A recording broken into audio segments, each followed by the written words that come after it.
Hello there, everybody, and welcome to live from Professor Rosen's office. I'm hoping to, next time I have to do one of these video lectures, get some kind of green screen back here and I can pretend I'm coming to you from the beach or the surface of the moon. Before we get into the Foucault What is an Author essay, I want to just quickly do a little bit of a wrap-up of the Roland Barthes essays we discussed yesterday, and I want to do that in part because I think many of the concerns Foucault has are shared by and even inspired by Barthes' essays. And secondly, we had a little bit rushed at the end of class yesterday, so I just wanted to tie up a few loose threads. To summarize, Barthes thinks that writing is the destruction of every voice, he says on 1323, and that he thinks in writing it is on 1323 at the top, he says it is language which speaks, not the author. And he wants to really kill off the author, if you will, in order to restore the place of the reader. We discussed the fact that Barthes talks about writing as a performative act. It is not depiction, he says on 1324, but a performative. And he says that the absence of an author really has a profound effect on the search for a text's meaning. He says on page 1325, and we discussed this, that once the author is removed, the claim to decipher a text becomes quite futile. This is the first full paragraph on 1325. To give a text an author is to impose a limit on the text, to furnish it with a final signified, to close the writing. He says in the multiplicity of writing, however, this is about 5 further lines down, everything is to be disentangled, nothing deciphered. Rather than finding a single meaning in the text, a final signified which would close the writing down and give us one solid meaning we can take away from it, Barthes writes, and this is the middle of that paragraph, in the multiplicity of writing, everything is to be disentangled, nothing deciphered.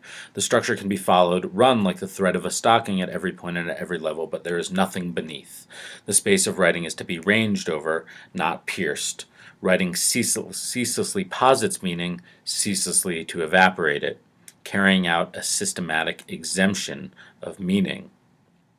And he views this as a truly revolutionary gesture, to not have one meaning but a ceaselessly evaporating meaning. And once again, Barthes' idea of doing this is to really reduce what he thinks of as the sort of tyranny of an epistemological order, of a search for knowing that gives us a rational pursuit of some knowledge that we can pierce and find and hold in our hands and then be satisfied. He wants to restore the activity of the reader in producing, if not meaning, a search for meaning, and he views the reader, he says at the bottom of 1325, as the place where all the quotations that make up a writing are inscribed without any of them being lost. Okay, killing the author to restore the reader. In From Work to Text, the second selection from Barthes I assigned to you, Barthes distinguishes the work from the text, and he says on page 1328 at the top of the page, the text can be approached, experienced in reaction to the sign. The work closes on a signified. Okay, the work has a signified, has a clear meaning. The text, on the contrary, this is about 7 lines down, practices the infinite deferment of the signified, is dilatory and expands. Its field is that of the signifier, and the signifier must not be conceived of as the first stage of meaning, its material vestibule, but in complete opposition to this as its deferred action. Similarly, the infinity of the signifier refers not to some idea of the ineffable, the unnameable signified, but to that playing, that of a playing. Okay, so the text has not a signified, but instead it practices, it plays with this infinite deferment of the signified. We never get to a signified. And we see here echoes of Derrida's notion of a infinite sliding along the chain of signification. Um, okay, the text is also plural, Barth says. This is at the bottom of page 1328. He says it accomplishes the very plural of meaning, an irreducible and not merely an acceptable plural. And then he uses several metaphors to describe the text. He calls it a overcrossing, an explosion, a dissemination, a weave of signifiers. And then he compares the reader of the text to someone at a loose end, playing on the metaphor of text as something which, or the original meaning of text as something which is woven. It has the same root as the word textile, a cloth that is woven.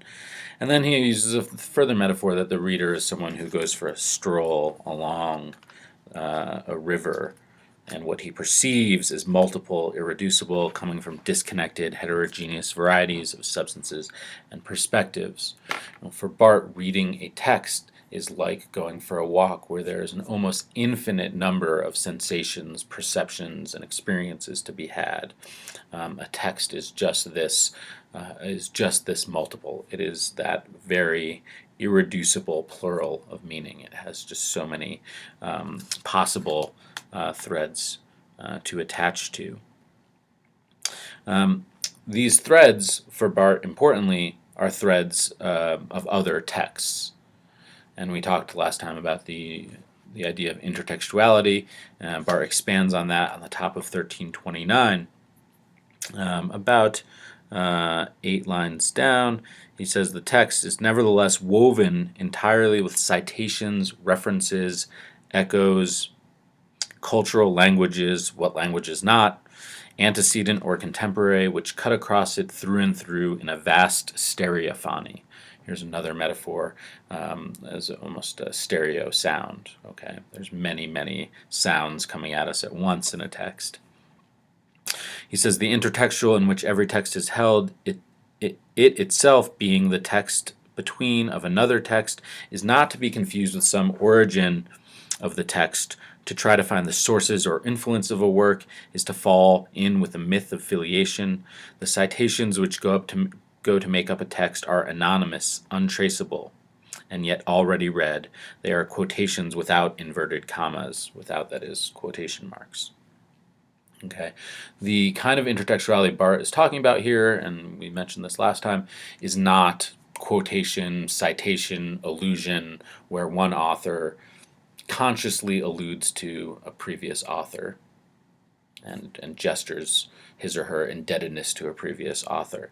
This is another kind of irreducible plural. It is an intertextuality where there is anonymous, untraceable numbers of sources. The sources are not one literary predecessor per se, but all texts, references, cultural languages, as I said last time, even grammar.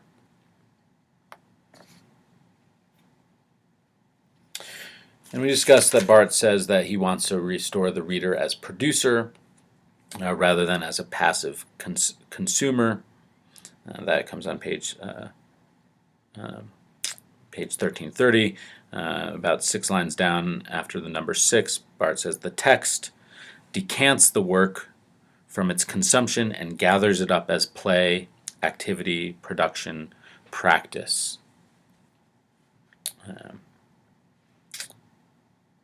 Barth wants the text and the experience of reading the text or writing the text into being, which is what he thinks the reader does. The reader actually becomes an active producer of the text.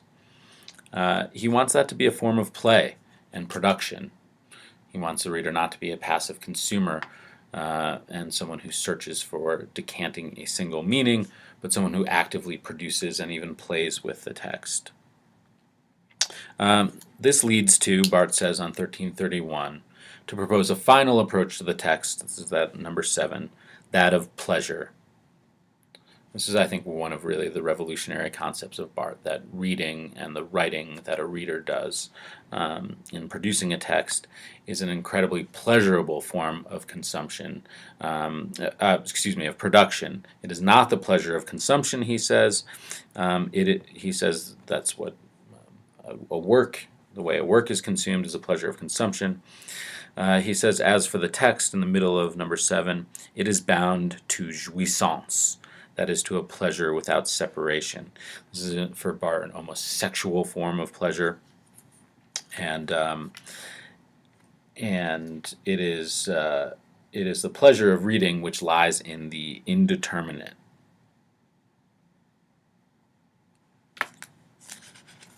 Okay. As I said last time, I think there's a lot of compelling argumentation here in Barth's essay, which really gives us the sense that what is joyful, what is pleasurable about reading, is actually not just the simple straightforwardness of a text conveying a meaning, or of a work's conveying of a meaning, but actually the ability for a text to be played with in an almost infinite number of ways. That its indeterminacy is what gives us pleasure. That said, there are a number of ways we might critique Barth's essays. In certain ways, all texts become the same. They become this source of an infinite deferment and an endless play of textuality, what he calls the ceaseless evaporation of meaning. All texts would do essentially the same thing for Barth. They wouldn't be distinguishable. All texts ceaselessly evaporate meaning and are irreducibly plural. Barth also seems like he wants to get rid of the critic as expert here. The critic is that person who gets credit and who rises to prominence for discovering the meaning of the work. But in a certain way, Barth also conjures here a kind of reader who is actually producing his or her own mastery over the work by endlessly being able to play with it. And the sort of Barthian critic would be someone who sort of demonstrates their ability to tease out the kind of irreducible meanings of a text. So I'm not sure we actually get around the sort of valorization of the critic here. Okay, moving on to Foucault and his essay "What is an Author," which was assigned for today. I think Foucault, Michel Foucault, like Derrida, like Barth, is one of those giant names in theory, somewhat daunting. And I think it's important to think back to a notion that Jonathan Culler gave us in his introduction to theory when we think about someone like Foucault. And that was the notion of theory as self-reflexive practice. What does self-reflexive mean? Well, self-reflexive means it reflects on itself. In a way, it has the kind of metaphorics of the mirror in it. Theory as self-reflexive would be thinking that is about thinking, or writing that is about writing. All right, it's kind of meta or self-reflexive. Well, I think Foucault is one of our prime examples of a theorist who is self-reflexive. He is writing about just how thought and discourse comes into being. In particular, he's thinking about how concepts and beliefs and practices that we take for granted come into being historically. Now, for Foucault, tracing this process of how these concepts that we normally take for granted come into being, tracing this process is called, for Foucault, genealogy.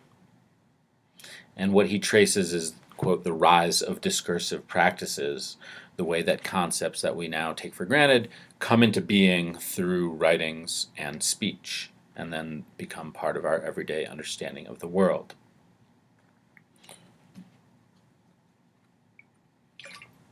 All right, Foucault here in this essay is going to trace the origin of a concept we take for granted, that of the author.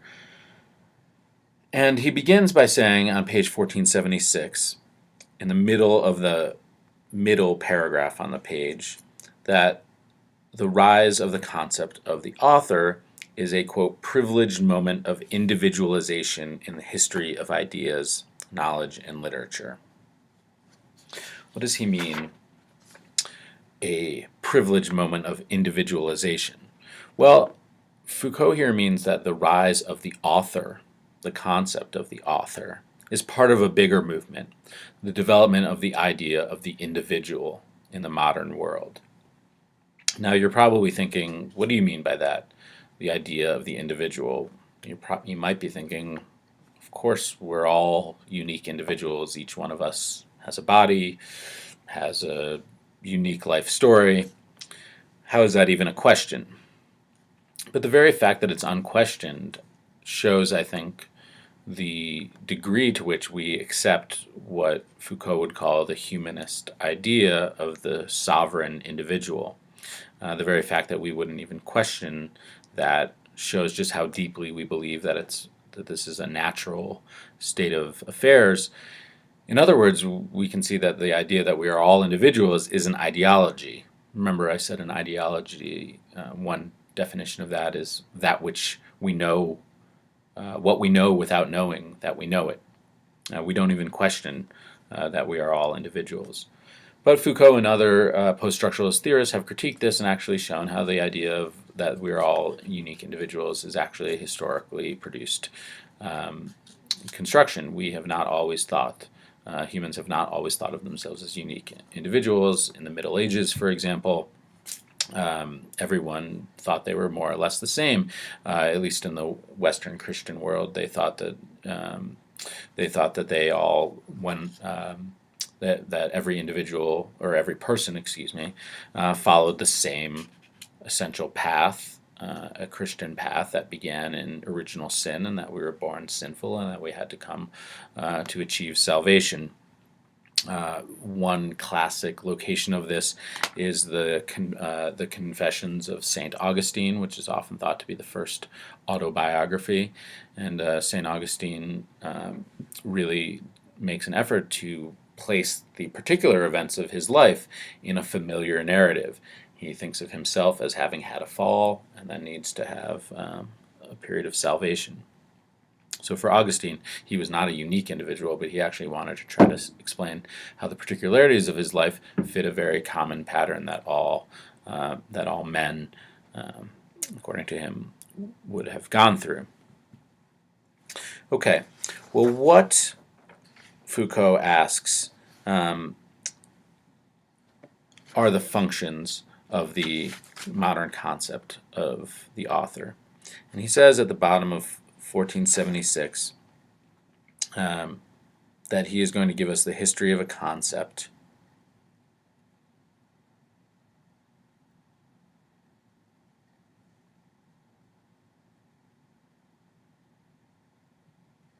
And he says,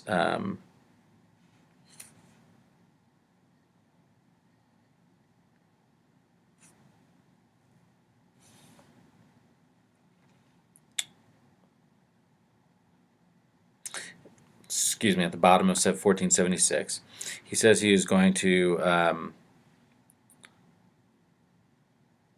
restrict himself to the singular relationship that holds between an author and a text, the manner in which a text apparently points to a figure who is outside and precedes it.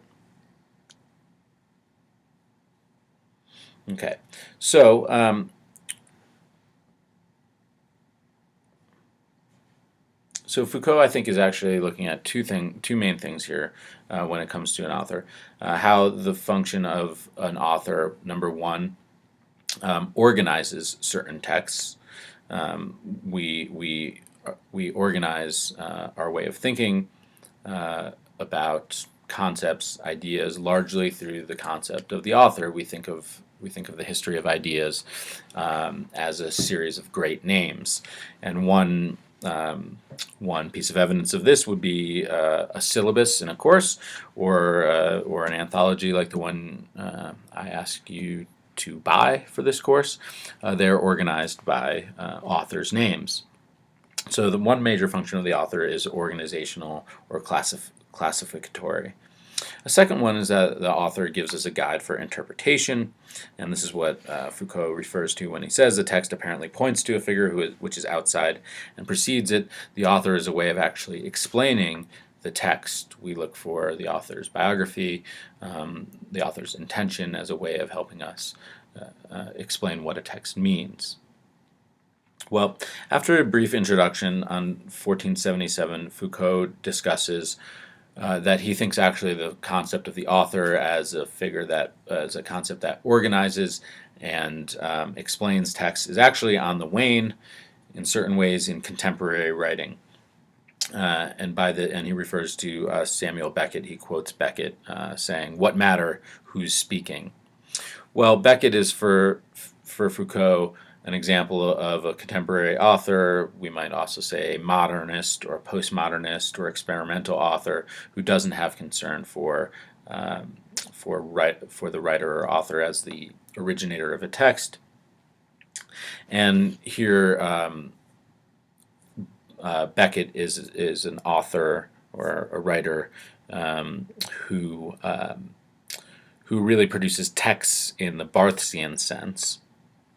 And in the middle of the first paragraph in 1477, Foucault says, "First, the writing of our day has freed itself from the necessity of expression. It refers only to itself. Yet it is not restricted to the confines of interiority. On the contrary, we recognize it in its exterior deployment. This reversal transforms writing into an interplay of signs, regulated less by the content it signifies than by the very nature of the signifier. Moreover, it implies an action that is always testing the limits of its regularity, transgressing and reversing an order that it accepts and manipulates. Writing unfolds like a game that inevitably moves beyond its own rules." And then he goes on to say that this creates an opening where the writing subject endlessly disappears. So here Foucault is saying that in the 60s, when he's writing this, there has come about a form of writing that is not concerned with expression. It's not concerned with conveying a certain idea or a signified, where the writing is itself an interplay of signs, and it is about the play of the signifier, the play of the material form of the words rather than what it signifies. He also says that this is a transgressive play. It is writing that tests the limits of its regularity. It moves beyond its own rules. It transgresses borders we might think of genre or familiar conventions. It inevitably moves beyond its own rules. Now, Foucault then contrasts this to a history of writing where writing had been a way of avoiding death or somehow transcending death. He points to the sort of Greek heroic myth where the hero would die willingly and gladly, knowing that he would be immortalized in song, in poetry.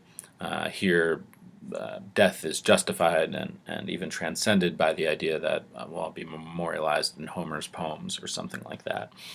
He also mentions the story 1001 Nights, or the Arabian Nights, where Scheherazade infinitely defers her death by continuing to tell stories. So in both these traditions, Foucault says that texts have been ways of actually warding off or transcending death, but he says in this modern era there is a reversal where writing becomes an obliteration of the self. Writing is actually a form of death. It is linked to the death or absence of the writer. And again, he's thinking of Barth's theories here and invokes them explicitly on the top of page 1478. He sort of name checks death of the author.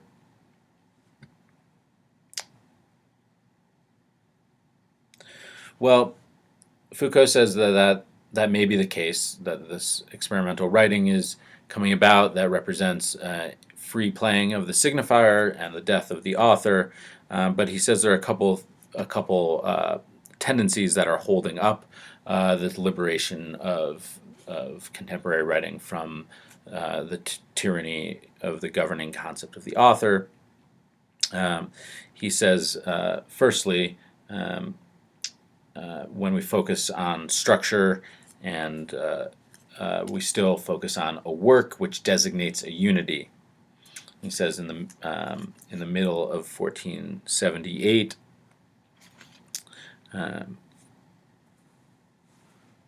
he says, what, for instance, were Sade? He's thinking of the Marquis de Sade. What were Sade's papers before he was consecrated as an author? Little more, perhaps, than rolls of paper on which he endlessly unrolled his fantasies while he was in prison. And then he says, what are we to determine that a writer leaves behind is a work and what not? Well, once we have the concept of an author, this consecrates everything that a person wrote. This is one of the functions, and he says it's one we're still attached to. once we have the notion of an author or a work, it designates a certain unity. Everything that this person produced, be it rolls of paper in their prison cell, if they just wrote down their toilet paper, this becomes a work, potentially, once we have once we have designated the producer of it as an author. If it's you or me, this stuff is just scribbling. If it's the Marquis de Sade or Nietzsche, everything that he ever wrote might be a work.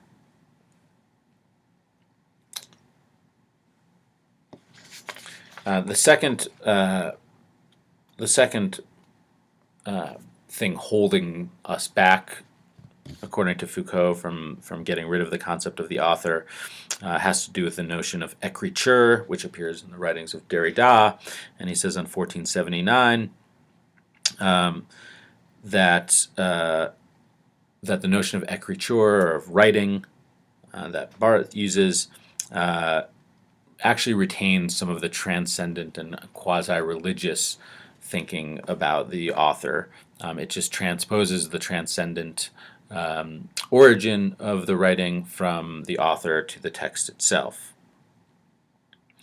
He says in the middle of 1479, about 4 lines into the second paragraph, in granting a primordial status to writing, do we not in effect simply reinscribe in transcendental terms the theological affirmation of its sacred origin, or a critical belief in its creative nature? And he says in the next paragraph, the second sentence of the next paragraph, the disappearance of the author since Mallarmé, an event of our time, is held in check by the transcendental. Okay, so according to Foucault, the sort of way which we tend to think of an author as a sacred origin of a text, a sacred origin of a work, excuse me, is actually reproduced in thinking of writing. The agency is just shifted to writing itself. Writing is that which produces endless creativity.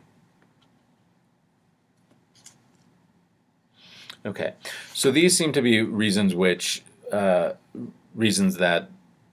the changes in writing in the contemporary moment that Foucault identifies and associates with Beckett may be held up. They may not actually lead to genuine change. Okay. Well, at the bottom of 1479, Foucault is going to backtrack. He's now saying, instead of talking about what's happening in the contemporary moment, that writing seems to be transforming to a kind of death of the author and an infinite play of signifiers, and several ways that that's held up, to a mini history or genealogy of the concept of the author, and he's going to argue what it is that the notion or concept of the author has historically done. How has it functioned historically? So at the bottom of 1479, the last sentence of the page is a question: what is the name of an author? On the top of 1480, how does it function? All right. Well, how does the name of the author function?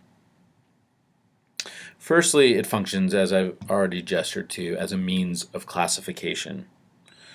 On 1481, he says the name of an author is not like other proper names. He says it doesn't matter, for example, if we find out that Homer didn't originate on the island we thought he was born on. That doesn't affect our concept of Homer. It's not, when we think about Homer in these terms, we're not actually thinking about a biographical entity or someone with real traits. But if we do think about, if we discover that somebody else wrote the Iliad, this does change our conception of Homer. So the name of the author doesn't indicate a biographical person or designate a biographical person the way other proper names works. Excuse me.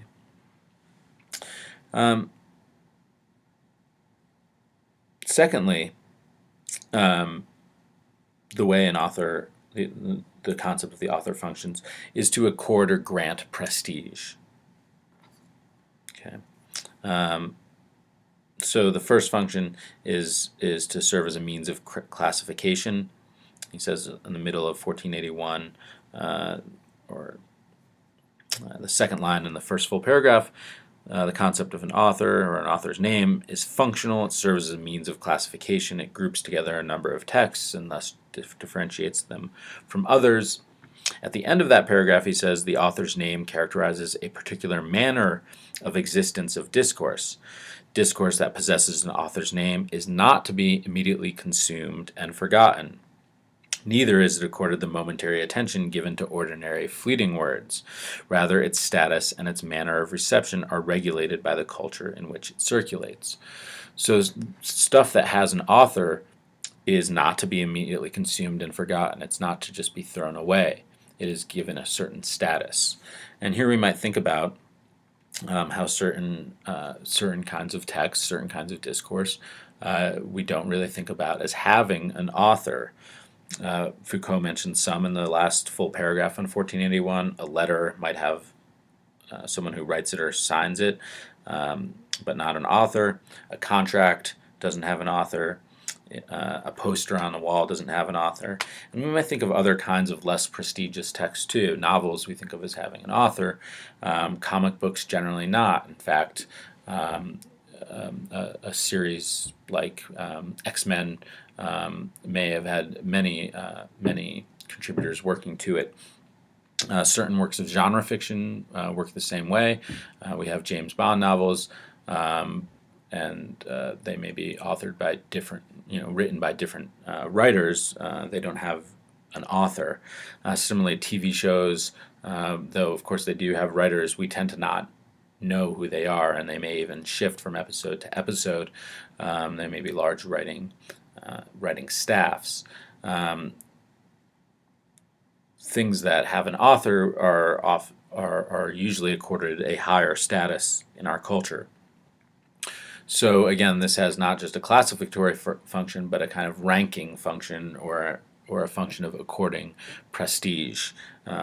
Foucault elsewhere uses the word consecration. It makes certain writings almost have a sacred quality. Okay, at the bottom of page 1481, Foucault begins another section, and he asks, what are the characteristics of the discourse that support the use of the author function? In what kind of discursive field does the author circulate? Now he's getting into certain kind of larger cultural and social features. In the society that uses the author function, that helps uses the author, the author's name as a way of classifying and granting status to or prestige to certain works among above others. What is the culture like that has a discursive that uses the author's concept in this fashion? What are the characteristics of these discourses?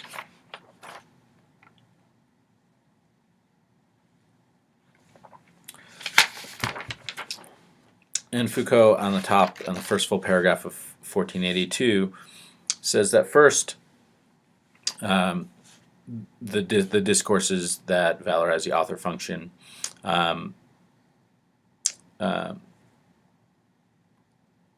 prioritize property relations. And so Foucault says that that the legal codification of an author as a form of property, or a relation of property, someone who has a proprietary relation to the text, actually is generated by punishment. And Foucault had a lifelong interest in structures of discipline and disciplinary functions within a society and punishment. And he says that actually it was only when authors became subject to punishment for what they wrote that we actually began to have a concept of the author. It was only when we had a notion of sacred or profane texts, and those who wrote profane or unlawful or sacrilegious or treasonous texts, needed to be punished, then texts needed to have an author. So one might have published something anonymously before, made a speech, or published a pamphlet. It was only once societies wanted to be able to punish the authors of such texts did the notion of the author come into being. So the attribution of authorship is characteristic for Foucault of a discursive field that needs to assign proper proprietary rights to certain texts. So at the bottom of that first paragraph in 1482, Foucault writes, "It is as if the author, at the moment he was accepted into the social order of property which governs our culture, was compensating for his new status by reviving the old bipolar field of discourse in a systematic practice of transgression, and by restoring the danger of writing which on another side had been conferred the benefits of property." There he's actually talking about later the property rights become a positive one. The writer is a holder of copyright, and the transgressor is not the author who writes something that's against the state or against the church, but the transgressor is the person who violates the rights of the author to the thing that he or she wrote. But again, Foucault's larger point here is that the author is a concept that is held by a society that valorizes property relations, which govern our culture. Okay, secondly, the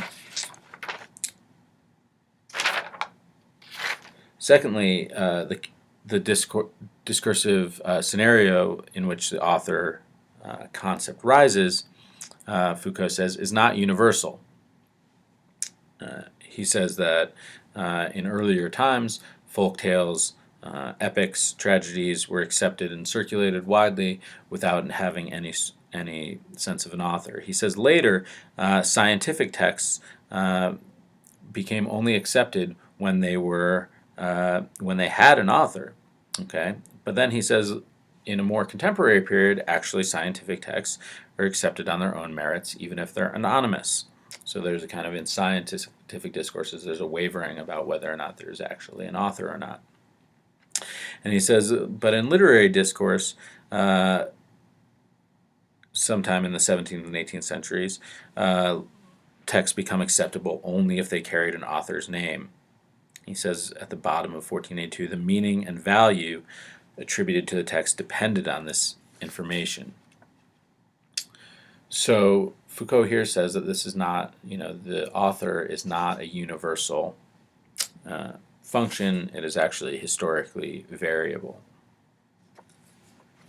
Thirdly, on 1483, he says the author function, it's the top of, the first full paragraph in 1483, he says the third point concerning this author function is that it is not formed spontaneously through the simple attribution of a discourse, but it results from a complex operation whose purpose is to construct the rational entity we call an author. Okay, what is this complex operation that produces the attribution of authorship? Well, he goes through a little mini history, and he talks about actually how in the Christian tradition, according to St. Jerome, there were certain ways of classifying texts and certain criteria determining which texts were attributable to a given author. And Foucault says this reveals which traits we extract as pertinent, what kinds of continuities we assign to texts, and what we think actually unites certain texts, and which texts we will rule out. And he goes through at the bottom of 1483 St. Jerome's classificatory mechanisms. He says texts must be eliminated from the works attributed to a single author. This is right at the bottom of 1483. Those that are inferior to others, thus the author is defined as a standard level of quality. Those whose ideas conflict with the doctrine expressed in others, here the author is defined as a certain field of conceptual or theoretical coherence. Third, those written in a different style or containing words and phrases not ordinarily found in other works. The author is thus seen as stylistic uniformity. And those referring to events or historical figures subsequent to the death of the author is thus a definite historical figure. Okay, so all of these things establish a kind of unity. Texts are ruled out; they're not attributed to the author if they don't have a certain kind of unity. They aren't. They're inferior to others. They express different ideas or different styles, and this establishes a kind of notion that an author is someone who is always consistent and always produces things that have a unity. Okay, fourthly, the author function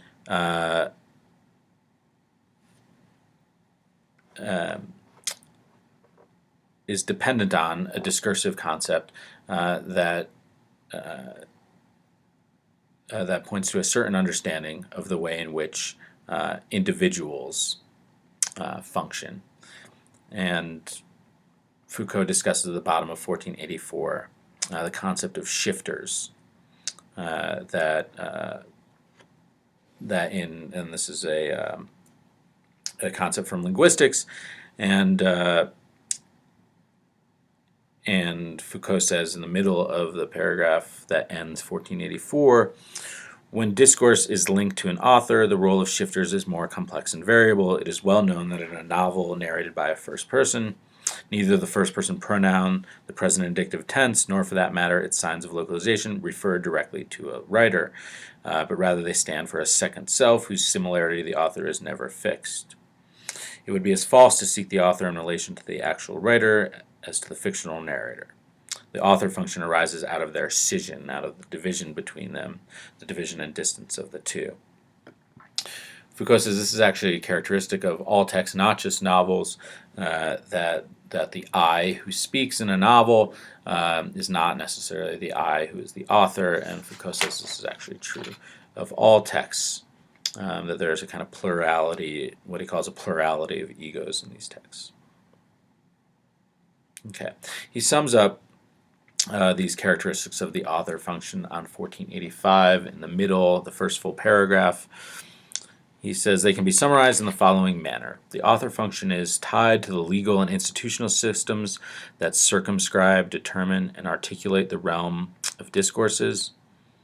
It does not operate in a uniform manner in all discourses at all times and in any given culture. Thirdly, it is not defined by the spontaneous attribution of a text to its creator, but through a series of precise and complex procedures that rule some texts in, rule some texts out. And fourth, it does not refer purely and simply to an actual individual, insofar as it simultaneously gives rise to a variety of egos. Okay.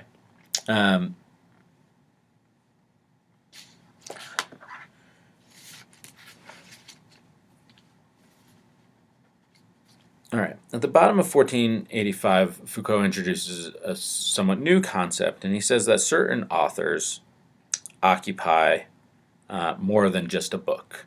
And so there's certain kind of big, and I mean big, really big, not just not just popular or not just prestigious authors, but authors who are foundational to a tradition or a discipline. And he says these authors occupy or fulfill an even greater function. He says at the end of the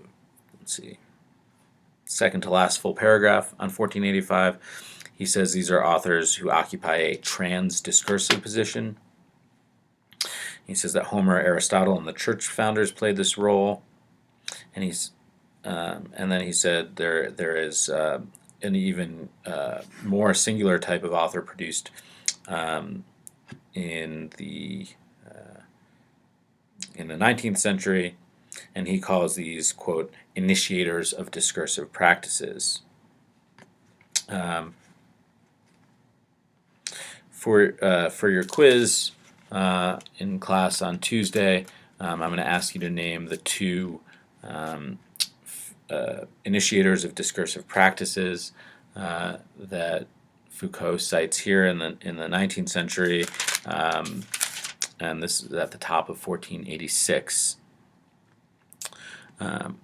He says that both of these figures establish the endless possibilities of discourse. They establish whole traditions of thought and discourses. Okay, well, excuse me, I've given one away.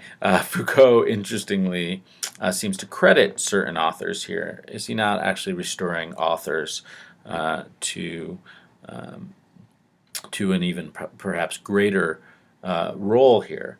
Well, at the top of 1489, a couple pages later, he addresses this.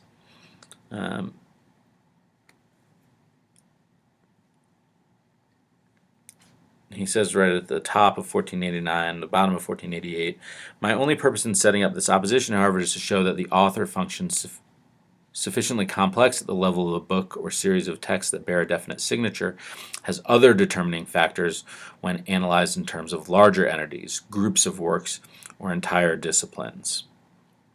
So here Foucault is actually trying to make a bit of a distinction and saying that the author usually functions to group texts, a book, to classify a book, or to grant prestige to a certain book, or to a series of texts. That is how generally the concept of the author and the name of the author functions.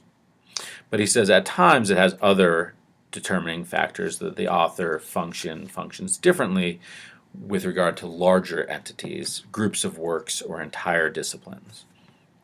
That these figures, like Marx and Freud, can be considered to be founders of entire disciplines. All right. One irony one might note is that Foucault himself seems to have become a initiator of discursive practices in this similar way. Foucault's work has given rise to many histories of other concepts and practices. Foucault famously documented the rise of our notions of sexuality, of madness, of prisons and disciplinary structures. In Foucault's wake, people have done histories of things like beauty, of schools, of games, and also thinking about how other discourses discipline us, even how novels and things we read might discipline us. So Foucault himself has really become, in many ways, an initiator of discursive practices himself.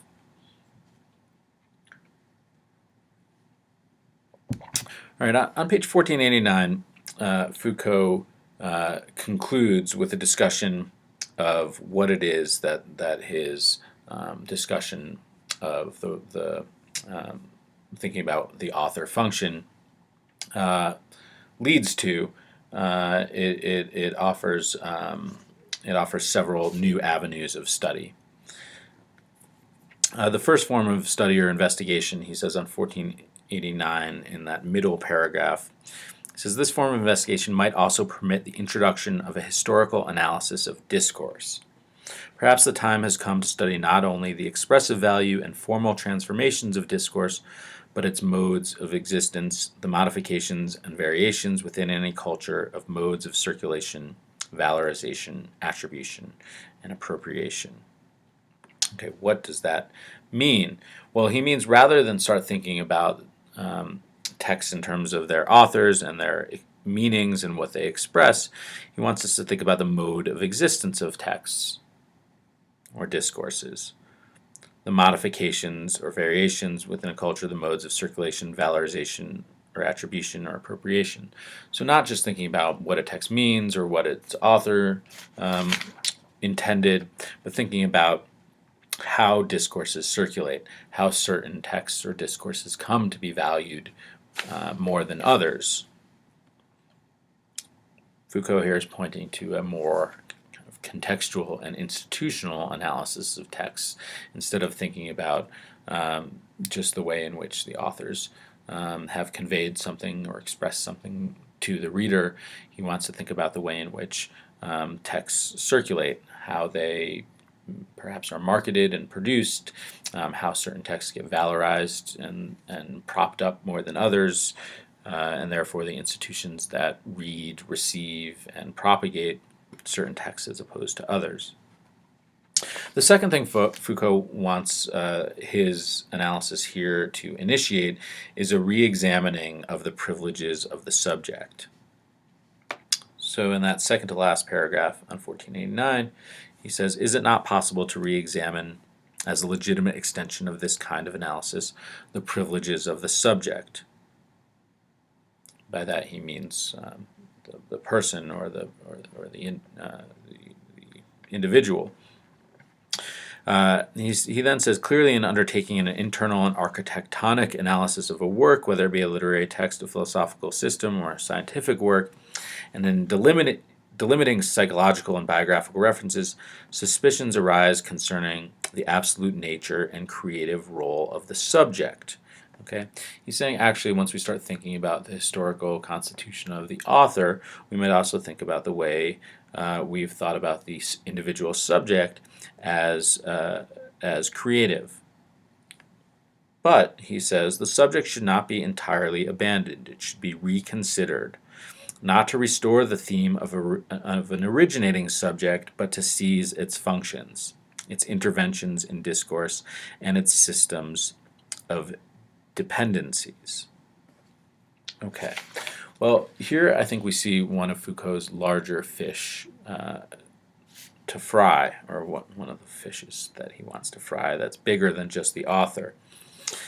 He wants us to think about the subject and to seize its functions, its intervention in discourse, and its system of dependencies. Well, here Foucault is attacking the notion of the humanist subject, of the rational, unique individual, that we are all unique and that we are autonomous and determine our own lives, make our own decisions. Instead of thinking about the individual as the unique author of his or her own life or actions, Foucault wants us to think about how the choices that individuals make are dependent on a whole social life or a set of categories or horizons of choices that pre-exist the individual. This is what he means when he says the subject should be reconsidered, not to restore the theme of an originating subject. So we shouldn't think about the subject as the origin of his or her own life. I shouldn't think about myself as having actually created everything that I've done, but to seize its functions, its intervention in discourse, and its system of dependencies. So the things I do in my life are highly dependent on and are interventions in already existing discourses and systems of dependencies.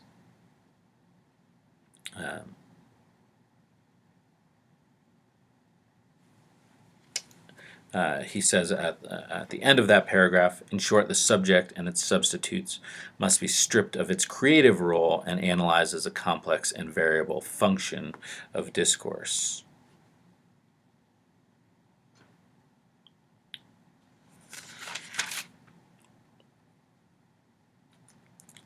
All right. In conclusion, then, I think Foucault wants us to think of several things. First of all, the functions that authors have historically had. Okay, he wants us to think historically that authors have not always been attributed to certain texts, and that that authorship has certain instrumental functions in our society. It helps us classify texts. It presupposes a certain order and unity to texts, and it valorizes certain texts as opposed to others. The texts that we say have an author are to be accorded certain value that other texts don't have. More broadly, Foucault wants to attack the notion of the subject, the idea that the individual, the liberal humanist subject, he doesn't want to get rid of, he says, the subject entirely, but he wants us to reconsider the notion that the subject is the creator or the author of his or her own life.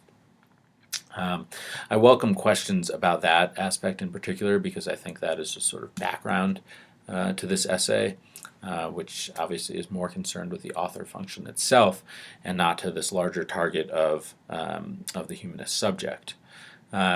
Once again, I'm going to post a discussion board on Canvas. You can ask questions and I will answer them if you have questions over the next several days. And I'll also make time on Tuesday in our next regular class meeting for us to discuss the Foucault. So thank you for watching this lecture, and I will see you next Tuesday.